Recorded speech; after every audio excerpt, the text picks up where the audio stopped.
அஸ்ஸலாமு அலைக்கும் வரஹ்மத்துல்லாஹி வபரகாத்துஹு. பிஸ்மில்லாஹிர் ரஹ்மானிர் ரஹீம்.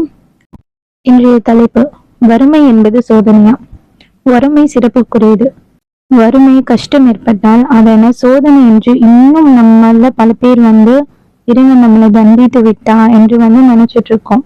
ஆனா சிலர் இது அல்லாஹ் நம்ம துவாவெல்லாம் ஏற்க மாட்டான், இது நம்மளுக்கு முசீபத்து என்று கவலைப்படுறவங்களும் இருக்காங்க. ஆனா இஸ்லாமிய மார்க்கத்தை பொறுத்த வரைக்கும் வறுமை என்பது சிறப்புக்குரியதாகும். அதன் அடிப்படையிலே ஹதீஸை கண்டோம்.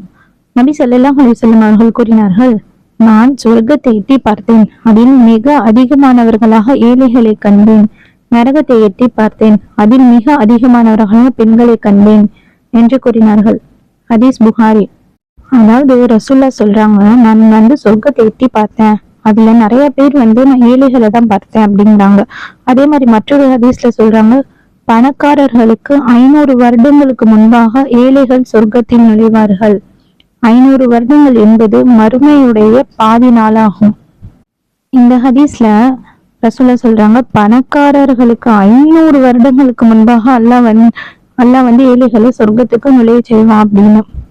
வறுமை என்பது இஸ்லாமிய கண்ணோட்டத்துல பார்க்கும்போது ரொம்ப சிறப்புக்குரியது.